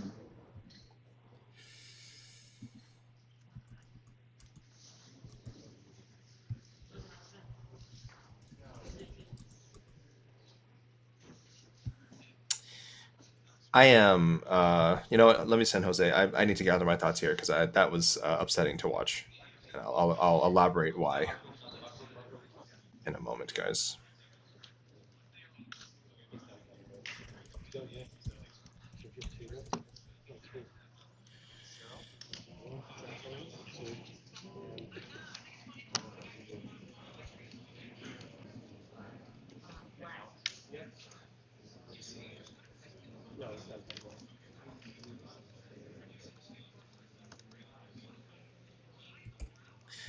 Okay, so first of all, I was laughing at the beginning, guys, because if anyone who wasn't tuned in from the beginning, we had Azamat Mirzakhanov show up earlier.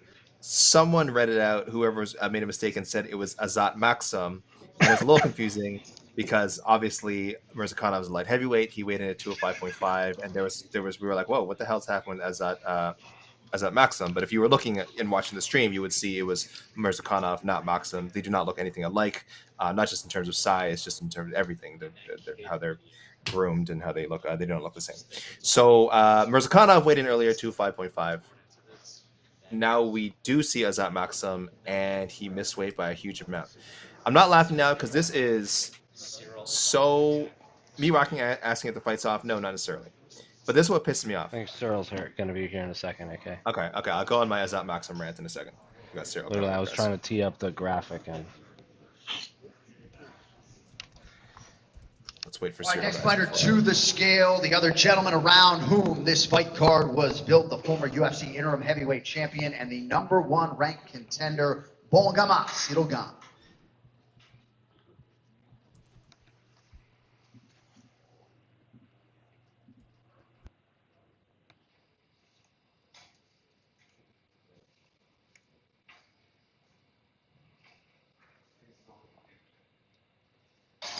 $247.5. 247.5, the official weight for Cyril Gane. And with that, your UFC 321 main event is now official.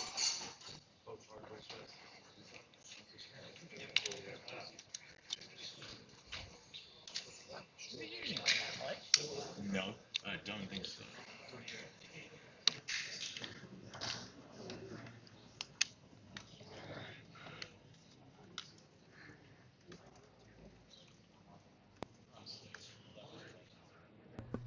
All right, guys, that was Cyril Gane in. About what, 7.5 pounds, 7.5 pounds lighter than Tom Aspinall, who came in at 255. Both guys well under the heavyweight limit. And our Was it heavyweight 247 and a half? championship, 247.5. Our heavyweight championship main event for Saturday is official, so that's great. How dare he be that heavy and have that many abs? It's all muscle. It's all So muscle. infuriating. It's like the Kingpin. I'm super pissed right now for Mitch Raposo, who is Azat Maxim's opponent, because people are saying, someone was asking, will the fight be off? Very unlikely. Others saying the fight will go through to catch weight, 30% penalty. I think that's probably what's going to happen. This is bullcrap. This fight should just not happen. Mitch Raposo cannot. It is theoretically Mitch Raposo and his team's. It's up to them if they want to accept a purse penalty and still go through with the fight. But he doesn't really have a choice. It is an illusion of choice here. Mitch has. It's taken him a long time to even get to the UFC. Jed was joking on No Bets Barred that the man cannot win inside the octagon because he has lost on The Ultimate Fighter. He has lost on Contender Series. At some point, he just went, kept plugging away on the regional scene and then just got a call up. And then he lost to Andre Lima, who is very good, and lost to Sumaderji. 2 split decisions, by the way. I don't think they were both like locks. I think one of them shouldn't have been a split, if I remember correctly. But either way, he's had 2 fights go the distance, 2 losses. So 0-2 in the UFC, 0-1 in Contender Series, and lost in Ultimate Fighter, where he was competing as a bantamweight, which he should not have been. He is a flyweight. He's very clearly a flyweight. And now he has an opponent weigh in at 129 pounds. We'll definitely have a weight advantage going in. This is bullcrap. Mitch Raposo should not take this fight. But when you're 0-2 and you just have not been able to get a win in front of the UFC bigwigs, you can't say no. You really actually can't say no. So it's really unfair. He's damned if he does, damned if he doesn't. He has to win on Saturday. I think if he loses, I don't know if they're going to care that his opponent missed weight. He's still going to get cut. And that's just ridiculous. Like, that is just so unfair to Mitch. So, finger of shame. Finger of shame is Azat Maxim. I hope it's not something health related. I hope it's not, if there's a reason that Azat Maxim couldn't wait, then I hope he's okay. I couldn't make weight, excuse me. Then I hope he's okay. If it's just gamesmanship, if it's just a lack of discipline, that ain't good, man. That ain't good. And this is a guy who already, I'm talking about Azat Maxim. Listen, he could be in some trouble career-wise because he came in undefeated, beats Tyson Nam by split, and then loses to Charles Johnson, loses to DeGear. So good fighter, man. As a Maxim, good fighter, doing damage, and one of those Kazakhstan prospects from like, this guy could be something. But really, really disappointed to see that today. That is just so disrespectful to your opponent to miss weight by that much.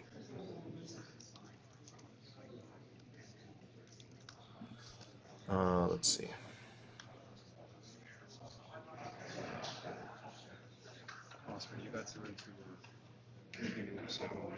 Sure.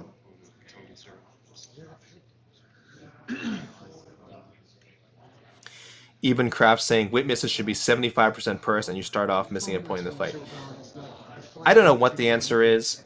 I am a believer in stricter penalties. Like, it's a pretty barbaric way of thinking for me to say, like, if you listen, you start chopping people's fingers off, they'll be committing crimes less. Like, I mean, that's pretty archaic. I shouldn't say that, but the principle stands that I do feel like if you had some more severe penalties, yeah, of course you'd see less weight misses. Just like in the friggin' fights, if you saw people get points taken more frequently, yeah, they're probably going to be more careful with their weapons, as it were. They're probably going to commit less fouls. They're probably going to think twice about grabbing the fence, about kicking their opponent in the wiener, poking someone's eye. But as it is, guys, we just saw this last week. There's no friggin' consequence for cheating.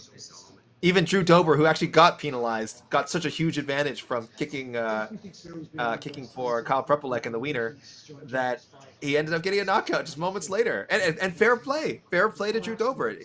Everything he did was essentially under the rules, right? Other than potentially being disqualified, but I don't think anyone would have agreed with Drew Dober getting disqualified. So the point was taken. There you go. Fight continues. Drew Dober needed a finish, and he got it. But it sucks because that low blow definitely contributed to the finish. So anyways, guys, sorry for my rant, but I agree with you guys in the comments saying we need to do better with penalizing weight misses. We need to do better with penalizing in-fight fouls. Like, it's just getting absurd. It's just getting so absurd. Terrible job. D-Sark the Chef wants to know, AK, in honor of Fallout Day, favorite game of the series. Okay, first of all, obviously I'm a noob. I didn't know it was Fallout Day. Why is it Fallout Day, guys?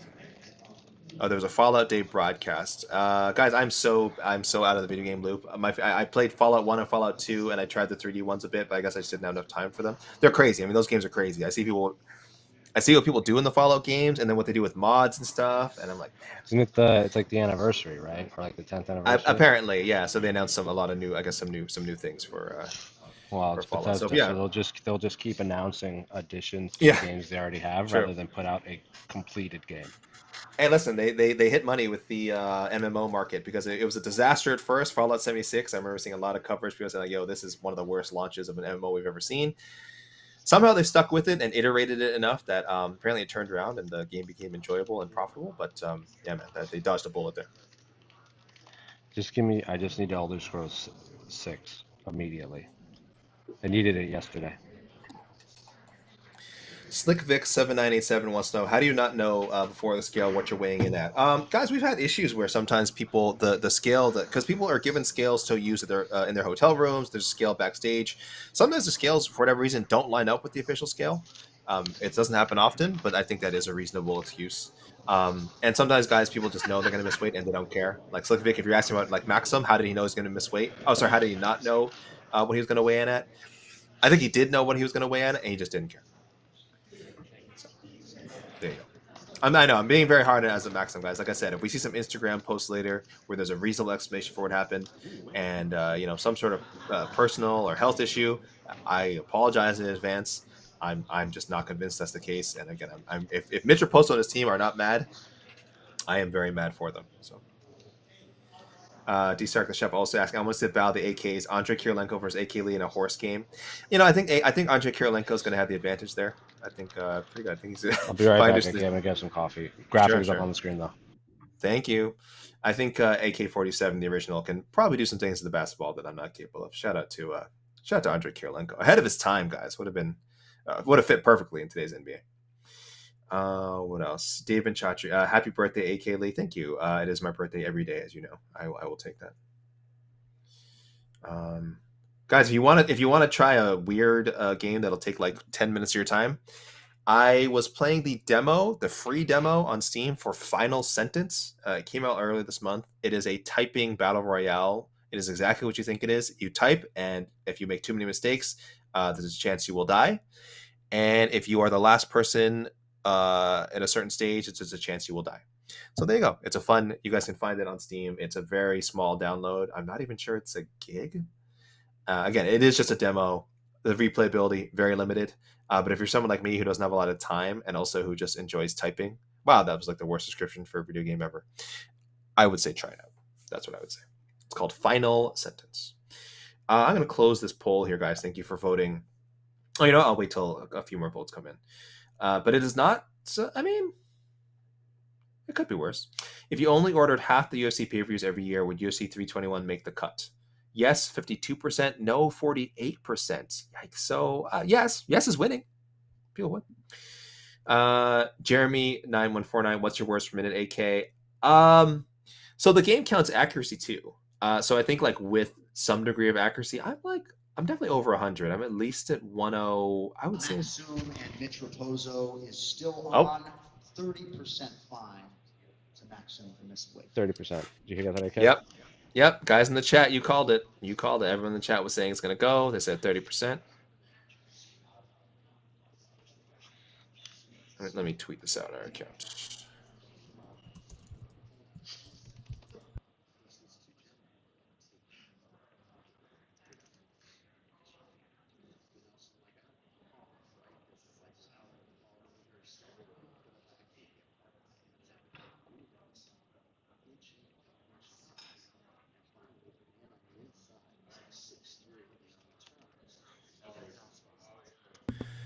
Again, there was just no option for Mitch Raposo not to take this fight. And let me tell you, that 30%, I'm sure.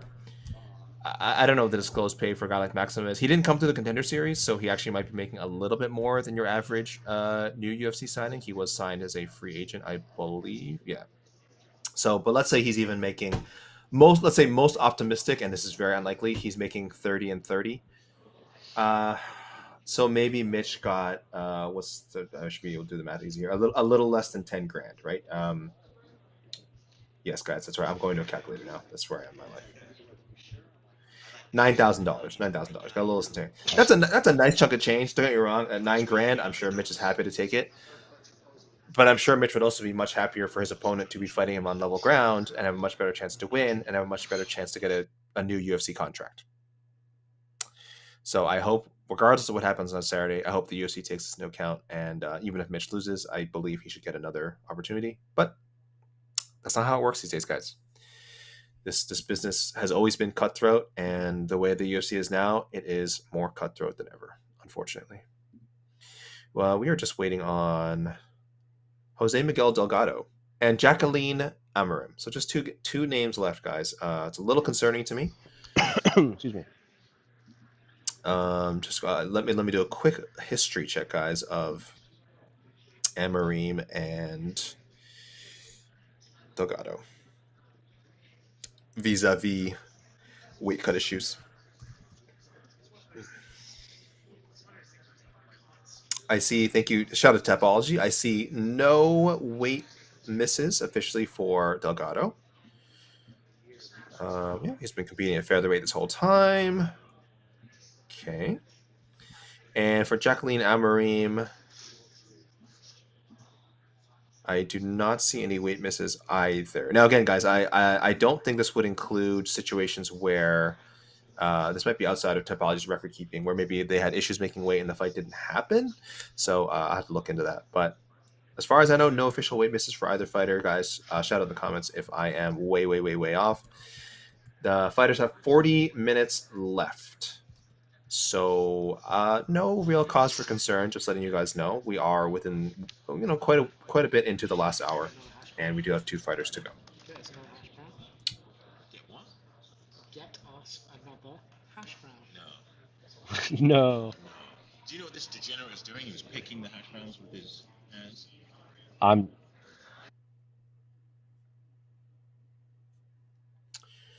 Do I need to make the text bigger on the graphics, guys?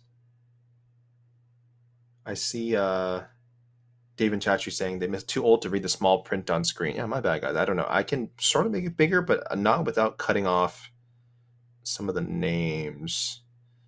Hey, we'll do what we can. I'll do a rain dance. The whole point, guys, only one person is missed. It is Azat Maxim coming at 129. Otherwise, we are all good so far, people. Like the 2 title fights, ready to rock. Tom Aspinall, 255. Cedal Gane, 247.5. Virna Jandiroba and Mackenzie Dern, they are competing for a vacant strawweight title. Both had to make championship weight, and both did. Jandiroba 115, Dern 115.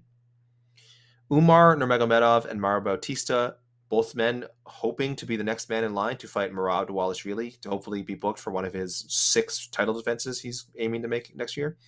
Umar 136, Mario Bautista 135.5. Alexander Volkov 261.5, Gelton Almeida 237. Alexander Rakic 205, Azamat Murzakanov 205.5. Those light heavyweights open the main card. Lightweights close out the prelims. We have Nasrat Hakafras at 156, Quillan Salkild 155.5. Ikram Alaskarov meets Junyong Park in a middleweight bout, both fighters at 185.5. Matush Rebechki 155.5 for his bout with Ludovic Klein, who came in at 156. Oh, that's a good fight. Walter Walker, 244. His opponent, the debuting Louis Sutherland, 264.5. Just a shade under the heavyweight limit. Nathaniel Wood, 146. We are waiting for his opponent, Jose Miguel Delgado. And our 4th heavyweight fight of the night, Hamdi Abdel Wahab, 265. Chris Barnett, 261. These are the big boys. Our lone of the night, of the day, of the night over, of the night for us, of the day over there. Azat Maxim, unfortunately, and that is 3 pounds over the limit for a non-title flyweight bout, even including a 1 pound allowance. He's 3 pounds over. His opponent 5.5, and they have agreed to proceed at a catch weight. Maxim will forfeit 30% of his purse. Jacqueline Amorim, we are still waiting for her, but her opponent, Mizuki Inoue, fighting for the first time in over 750 days. Welcome back, Mizuki, 115. It worked, guys. It worked. We shook the tree. I have a question for the listeners when we're All right, done. next fighter to the scale, competing in a prelim in the women's strawweight division, Jacqueline Amorim.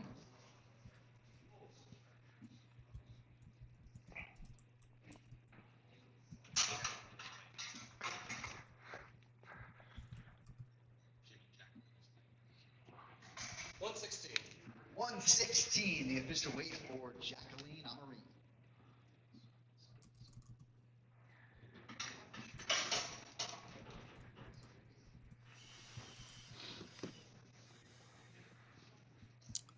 $116, guys. So her fight with Mizuki is official. Literally, as I was reading Jacqueline Amorim's name, Jose said that she was coming up. How about that, guys? That's right. Meat Rocket, yes, only 1 weight miss so far. Thankfully, and hopefully only 1. We still have Delgado to come. Daz Rikio, Hamdi by Mother's Milk. Who in the chat does not who in the chat does not know what a Mother's Milk is? I feel like it's become a little bit more well known now. I don't know if you've seen Jose, the pro wrestler Marina and former MMA fighter Marina Shafir has been using Mother's Milk as one of her signature finishing moves. You mean like the superhero from The Boys? Yes, the same name, correct, but I don't think that's combo. related to the I have a question submission. for you, okay? But you've seen it. You know what a Mother's Milk is in MMA, right? Yes. Okay. Well, I just want to say, our own MMA Fighting Zone, Blaine Henry. Shout out to Blaine. Every time someone has like a mount and they're kind of like very high up on their opponent, he's always going like, oh, "Mother's Milk, it's going to happen." The world is not ready for a Mother's Milk to happen at the UFC. If it happens, the internet will break.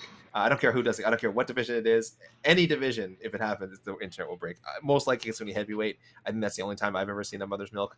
I've said Mother's Milk so many times, guys. I'm so sorry. It just sounds gross.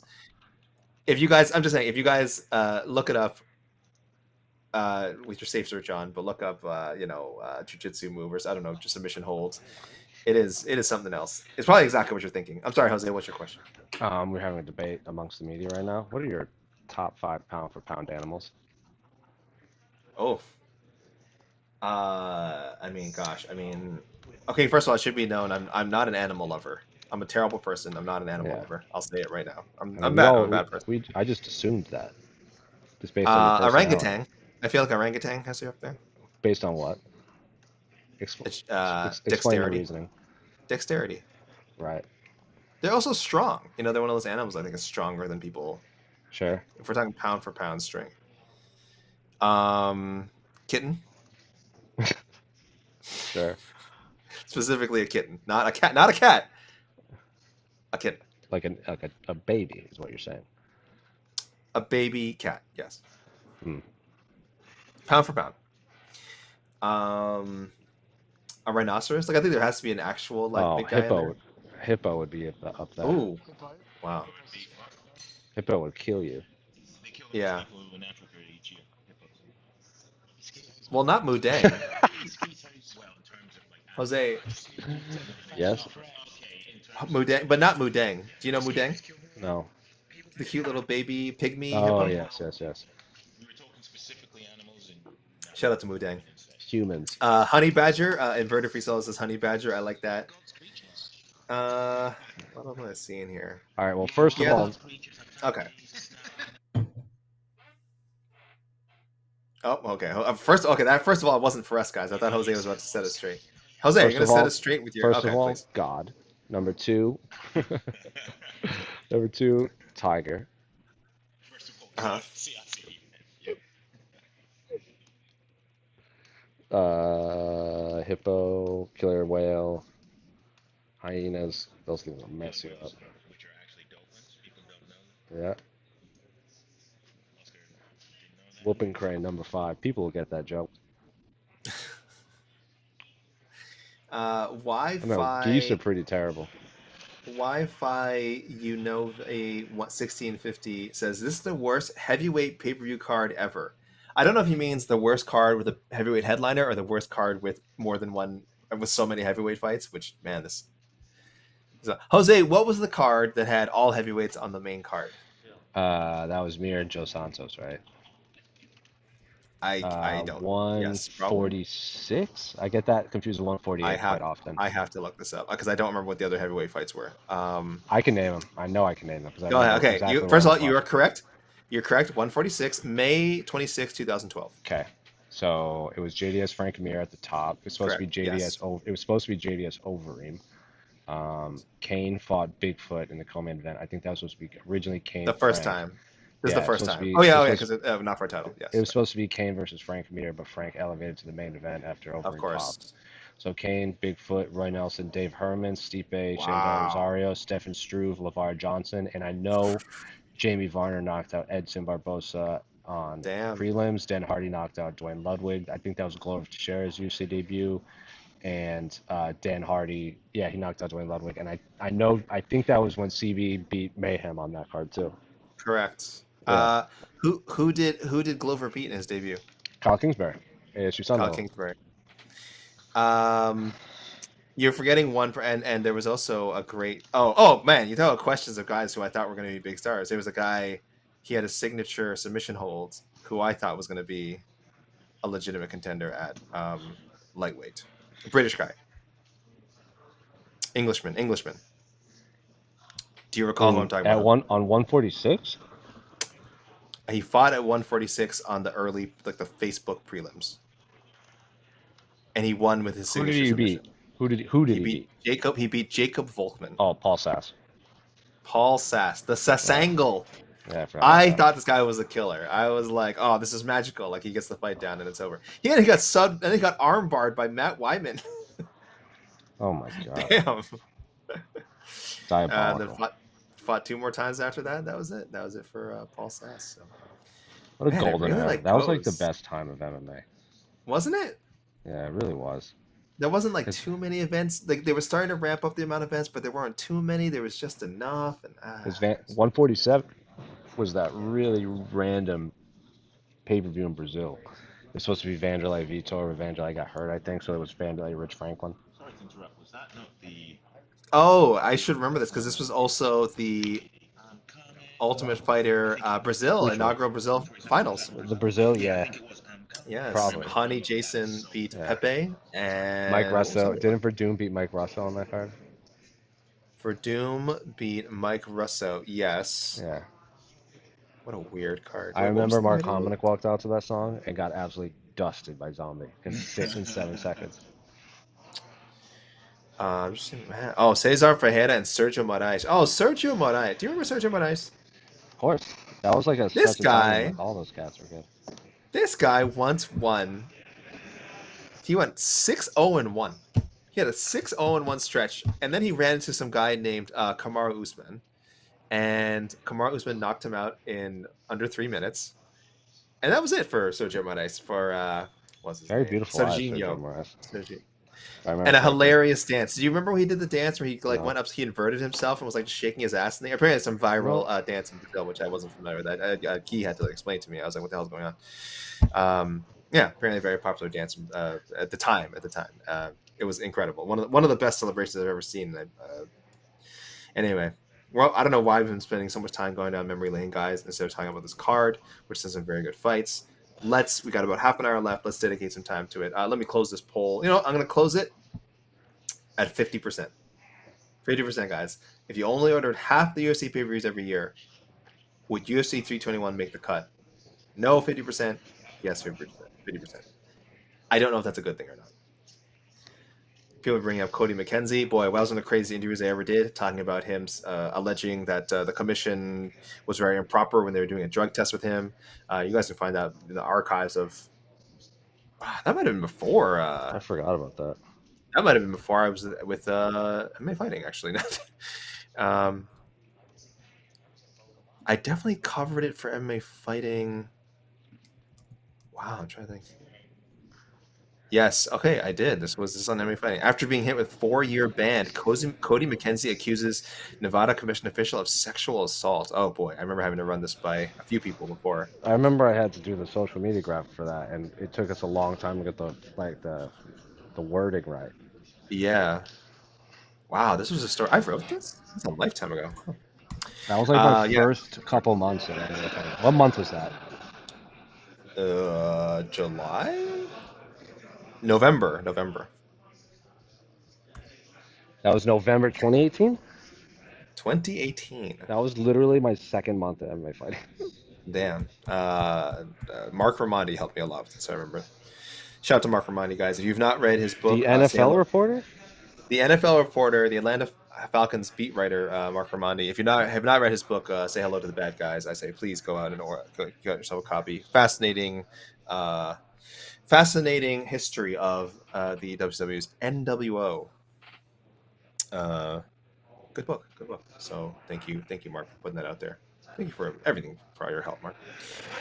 UFC 221, guys. You know, we didn't talk about it all, guys. We didn't talk about Umar and Mario Bautista. I'm a huge Umar stan, guys. I think Umar's going to win, but boy, that Mario Bautista... I'm going to go get a coffee. I'll be right back, okay? So I'm getting my fourth cup of the day. Yeah, you need it. Mario Bautista, guys, he finds a way to win fights. I hated the Jose Aldo fight. I think that was a robbery. I think Jose Aldo won, but it doesn't matter what I think. It matters what 2 out of 3 judges thought, and guess what? 2 out of 3 judges said Mario Bautista won. So we got a split decision over Jose Aldo. Totally derails the Patchy Mix hype train. Again, Mario's in a weird spot. So he's on this 8-fight win streak. The first half, undeniably impressive. He's going up. He 3 straight first-round submissions, all against guys who are no longer in the UFC. That's fine. It's not Mario's fault. He can't control that. A win that has aged very well over Damon Blackshear, and then also beats Ricky Simone. And I remember it was a really disappointing for Ricky. So I'm glad that Ricky's kind of bounced back now. It looks like he took some time off and he's bounced back. But Mario Bautista beats him, huge test. That's kind of his test to get into the top, like 25. Then gets the Jose Aldo fight, and again, I don't think he did enough to win, but it's not up to me. And then beats Patchy Mix, former Bellator champion. So he's on a hell of a run. There's a lot of caveats around the guys he's beaten. There is the fact that, like,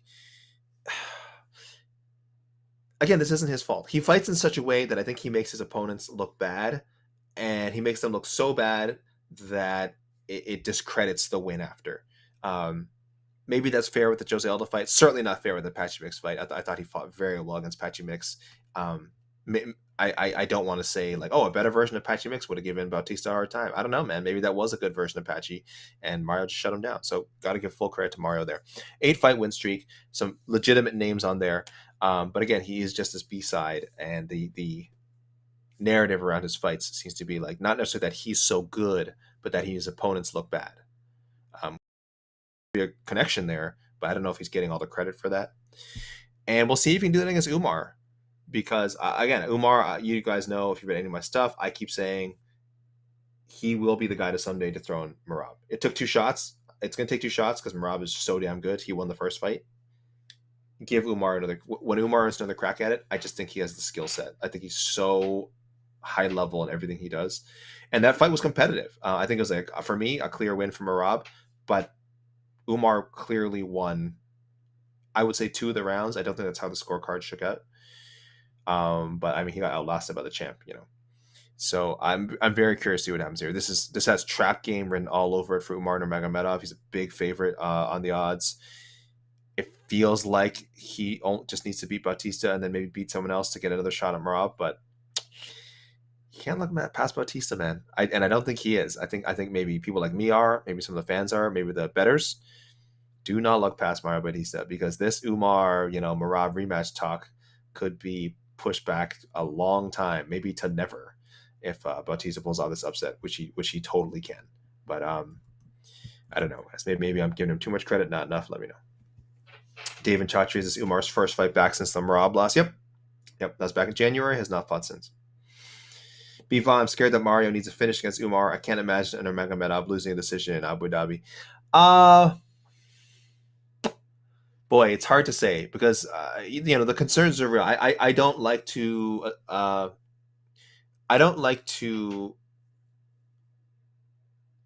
say there's corruption, right? But I do think sometimes you see officials in places like Abu Dhabi that don't get work in other places, unfamiliar faces, less experienced judges. We're back, and we got movement. Oh my gosh! And guys, in that situation, yeah. Weigh in this morning, competing in a featherweight prelim, Jose Miguel Delgado.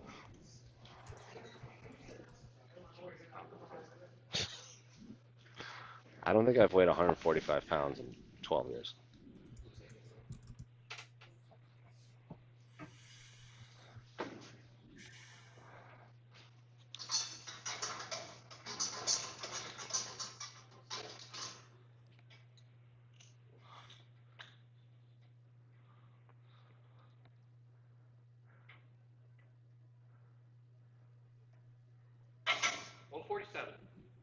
$147 for Jose Miguel Delgado. That is 1 pound over the non-title limited featherweight.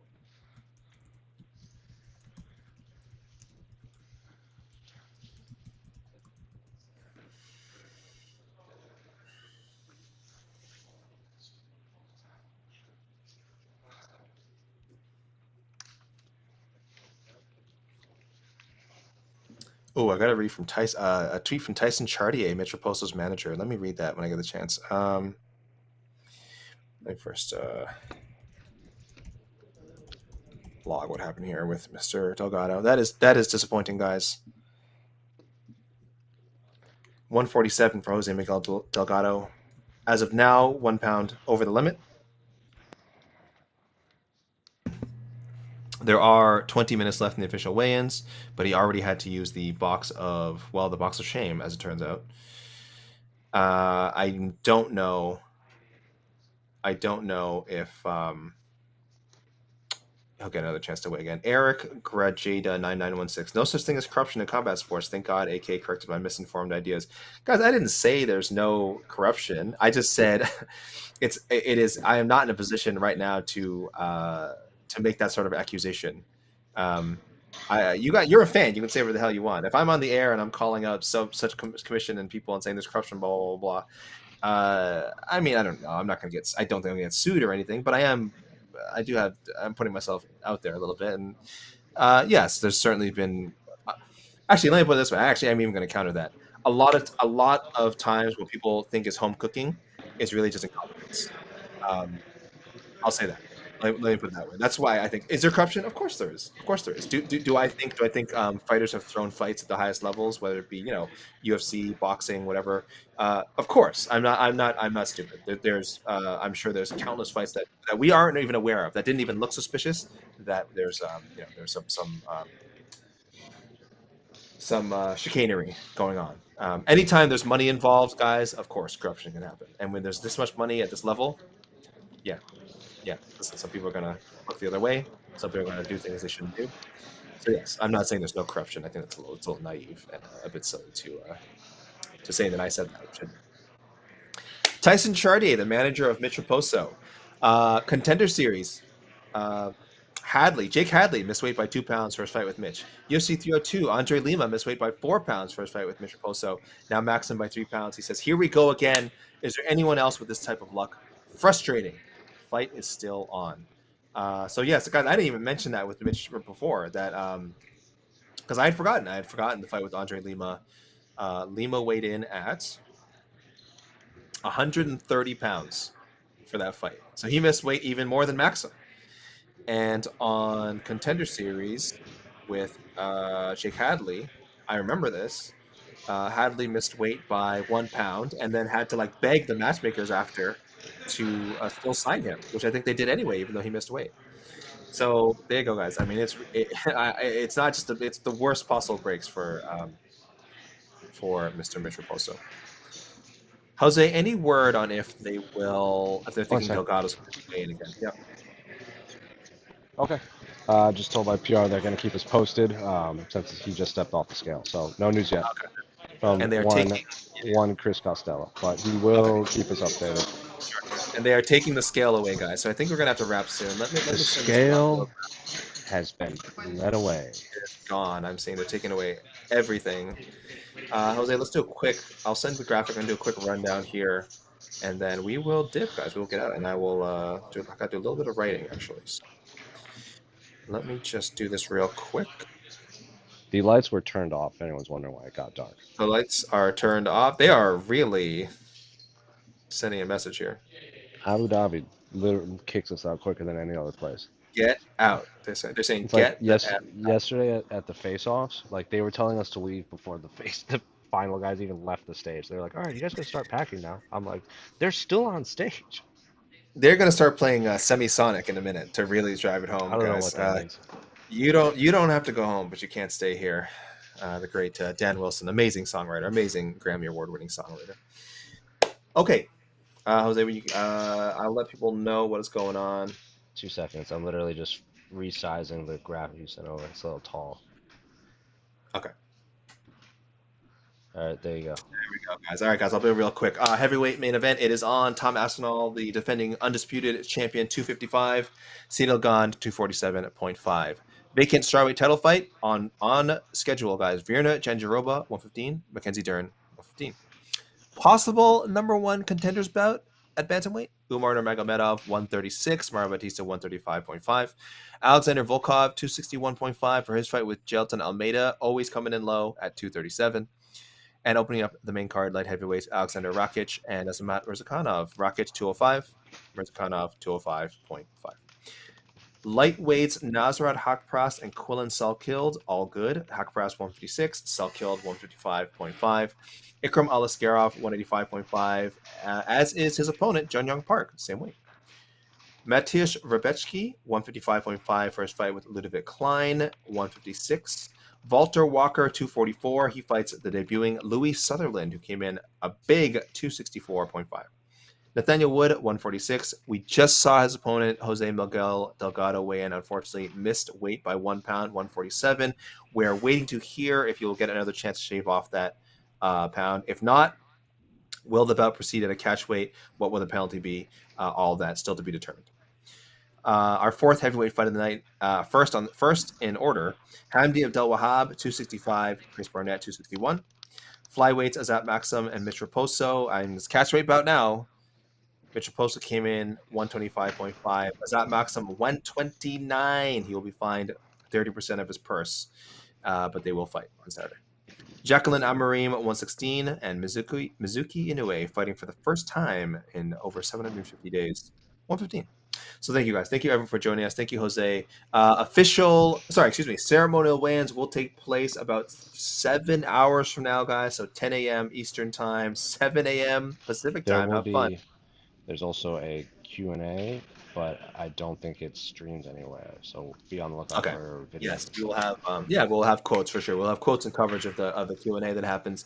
Guys, stay tuned for the preview show that'll also be later today, and Q&A, our own Q&A with you guys, the fans. 9:30, I think 9:30 Saturday morning, guys, because the event, don't forget, this is in Abu Dhabi, guys. Prelims start 10 a.m. Saturday, main card 2 p.m. Hopefully done, not too late, and you guys can all go and enjoy your day.